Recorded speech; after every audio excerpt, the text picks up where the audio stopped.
Ce texte comporte des annexes destinées à vous offrir des informations complémentaires sur le monde d'Okrit ou sur les pensées de notre cher Abriel. Lorsque vous entendrez ce son, cela signifiera qu'une annexe est disponible. Il vous suffit d'utiliser la description de la vidéo pour naviguer des annexes au texte principal.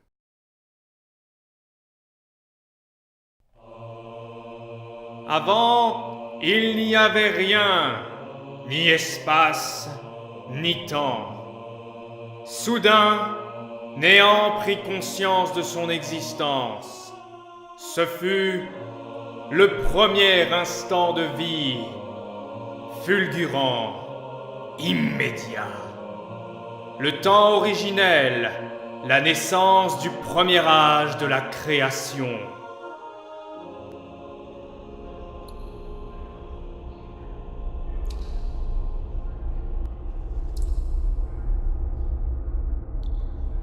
Okrit, secteur 5.4. 3 révolutions, 7 halos et 19 degrés plus tôt. J'aurais aimé dire que j'étais plus tranquille à l'époque, mais... Alors, tu trouves ? La voix saturée de Gaët explose ma solitude. Malgré l'habitude, mon cœur ne s'est toujours pas fait à ces interventions. C'est pas si simple. T'étais plus sûr de toi quand tu fanfaronnais devant Rouf. Tu veux ma place, peut-être ? La communication s'interrompt dans un crépitement. Pas de réponse ? Sans blague. J'écarte Gaët de mes pensées, même s'il reste tapis non loin, toujours quelque part dans mon encéphale, et tapote ma lampe-main. Elle clignote un peu plus, puis reprend du poil de la bête.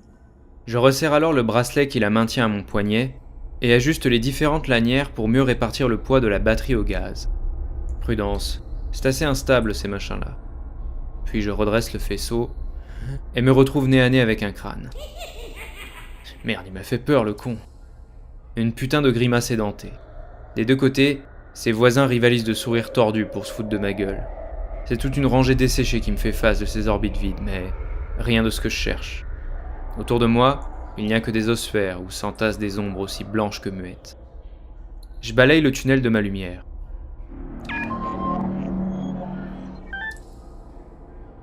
Les rayons jouent avec les gouttes pleurées par la terre, plic-ploc sur les stalagmites, et le rue à mes pieds.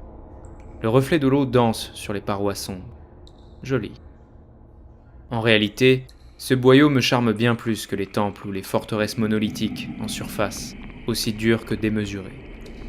Ou que les souterrains fortifiés, froids comme la mort. Ici, on n'a pas cherché à en mettre plein la vue. Les défunts se contentent de pioncer dans leur niche de pierre. Ce n'est qu'un lieu de repos. Le dernier, normalement. À moins que l'Obscurie parvienne réellement à foutre le bordel qu'elle planifie, même la mort ne leur suffit pas à ces abrutis. Je sens quelque chose sur mon pied. Un piège ? Je me fige et je regarde.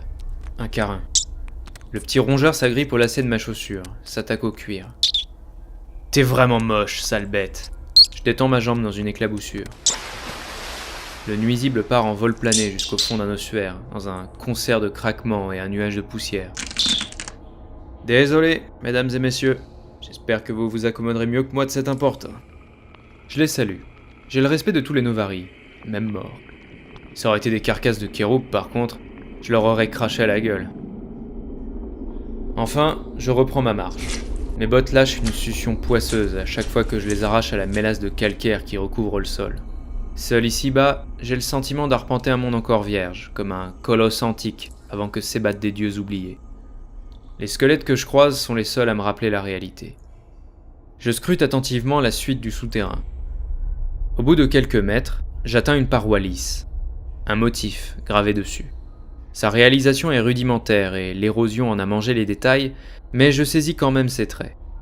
Une étoile à 4 branches, couronnée d'une dragée vide. Un cercle entoure la première et traverse la seconde. On se rapproche du but. Je porte la main à mon oreillette. Au fait, c'est qui, Rouf ? La serveuse du bouchon des trépassés, espèce de semelle de kéroub. Elle te l'a dit plusieurs fois. C'est pas son nom qui m'intéressait. La vigie n'a pas l'air de vouloir apprécier mes exploits. Tu n'as rien de plus intéressant à me dire que tes Ça histoires va, de... ça va. Ça fait au moins 3 degrés que j'arpente ces catacombes où tu m'as envoyé. J'ai bien le droit de me changer les idées. Je voulais juste te dire que j'ai trouvé Taraben. Enfin une bonne nouvelle. Manque plus que le jumeau, et j'ai bon. Ma trouvaille ravive ma motivation. Sous la gravure se trouve un petit hôtel. Si le voile qui le recouvrait a presque entièrement disparu, rongé par les carins et la moisissure, le mobilier posé dessus est toujours là. 2 bougies fondues encadrent un calice, une petite coupelle et quelques pièces à l'intérieur. Le tout en or, évidemment. Même les bougeoirs, ouvragés avec soin, sont bons à prendre. Je débarrasse le tout de l'excédent de cire et de poussière et je range ce trésor dans ma sacoche. Ce n'est pas de l'art novarien, ils ont dû piquer ça aux gargoules. Une bonne raison pour arborer ce sourire satisfait que je sens poindre. Je frotte mes gants et poursuis mon chemin. Toujours plus bas, toujours plus sombre. Il me faut à peu près un demi-degré pour arriver au bout du tunnel. Le tout s'achève par un cul-de-sac en forme de goutte, traversé par une stalactite géante qui descend jusqu'au sol, en pilier central. Et rien d'autre. Gaët, t'es sûr de ce que tu disais ? Tu ne vois rien ? Aucune gravure. Je lui décris l'endroit. Une chambre funéraire circulaire, percée de nombreuses niches. Au fond, un macabé se dresse en pied, drapé dans une bure poisseuse et maintenu contre le mur par une corde prête à se rompre. Un squelette élancé, typiquement Novari. Il est tout juste recouvert de sa peau desséchée, crevée, par endroits. Un cadavre debout, c'est ça ? Je lui réponds par l'affirmative. Il ne voit pas mes yeux levés au ciel. Comme s'il allait, de sa voix condescendante, me trouver là. Qu'est-ce qu'il regarde, ce cadavre ? La colonne du centre. Pas besoin d'attendre la suite, j'ai compris. Je me retourne, suis les yeux du mort et... bien vu. Une autre étoile dans la pierre, dissimulée entre 2 coulures. Il n'y a pas de cercle autour, mais une petite sphère en dessous. En haut, la même dragée que sur la gravure précédente, mais avec un rond à l'intérieur percé d'un point. Un œil. Je contemple donc la représentation du soleil Okrit, de la planète Néphel, et... Gaët, cette gravure-là est différente. L'œil n'est pas dans l'étoile, mais au-dessus, avec une dragée comme pour Taraben. C'est pourtant bien le messager qui est représenté, non ? Il est dans une dragée ? C'est parfait, tu as trouvé l'endroit. Comme souvent, je me demande ce qui le rend si sûr de lui alors que je suis bien paumé. Avec espoir, je cherche sous le dessin. Rien. Je dresse ma lampe et scrute. Je ne vois que la roche humide, dégoulinée depuis des centaines de cycles. Et sous cette bosse-là ? Je farfouille dans ma sacoche et en sors mon piolet. J'attaque les racines de la colonne, qui sautent facilement. La pierre est tendre. Enfin, dessous commencent à se dessiner des formes plus anguleuses. Mes coups finissent par résonner, par sonner métallique. Avec effort, j'exhume petit à petit un coffre de fer cabossé. Je le tire de toutes mes forces pour l'extirper de sa gangue.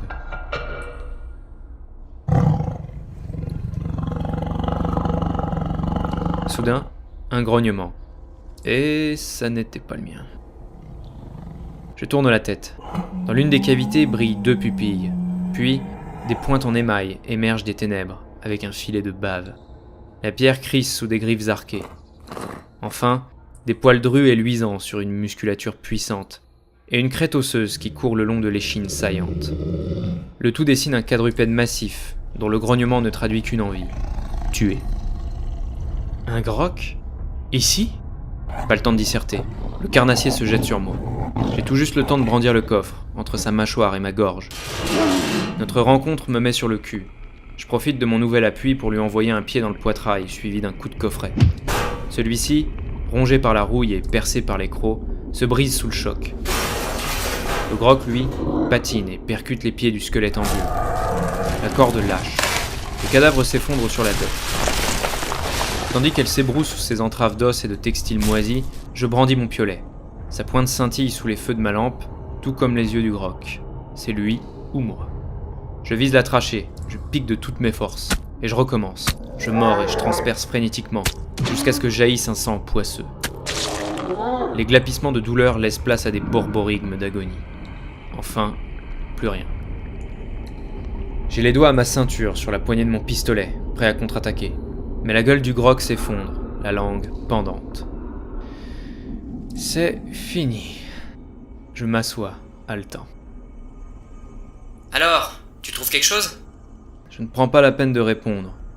Je délaisse mon piolet, maculé d'icor, pour inspecter le contenu du coffre dont les débris gisent au pied de la colonne de pierre. Il n'y a qu'un seul objet, un rectangle enveloppé dans du tissu pourpre. Dessus, en fil d'or, le même motif que sur le pilier, Ocrite, avec l'œil dans la dragée. Je dévoile l'objet. C'est un boîtier de bois sombre, plat et laqué.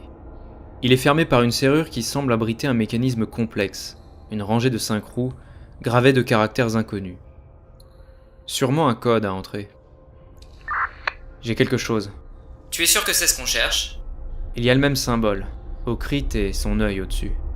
Parfait. Des bruits de course parviennent du haut du boyau. Je glisse ma trouvaille et mon piolet dans mon sac. Là! Bien compris. Ma lampe main. Je l'éteins, mais le mal est fait. 3 hydres arrivent sur moi, menés par un sergent de l'obscurie. Un putain de novarien perverti, crinière rasée, le crâne engoncé dans sa pompeuse casquette de sous-officier. En me voyant, sa peau bleuie se plisse autour des yeux, tandis qu'il lance, de sa voix déformée par son masque respiratoire, « Par l'ordre de la Sainte Obscurie, levez les mains en l'air !» Pour toute réponse, je dégaine et j'arme mon pistolet, mon cher Oblitorion. Il émet un grondement statique, l'espace d'une seconde, le temps d'accumuler son énergie. « Tirez! Tirez !» La première décharge explose la tête d'une hydre. Je me place aussitôt à couvert derrière la colonne, alors que fusent des rafales en réponse. Ils sont équipés de Devarim, des fusils automatiques cracheurs de plasma. Entre les tirs, j'entends le sous-officier beugler dans sa radio. « Suspect repéré dans le périmètre 15. Envoyez-nous des renforts !» Et moi qui suis toujours dans ce cul-de-sac. Et merde.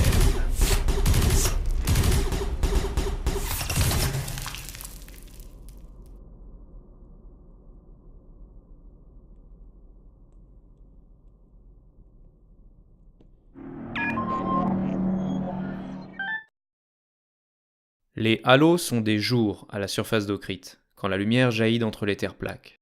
Les halos sont divisés en 36 unités de temps, appelées degrés. Les révolutions sont un groupement administratif de 10 halos, qui correspondent au temps nécessaire à une terre plaque pour faire le tour de la planète. Et il faut 66 révolutions pour boucler un cycle. Simple, non ?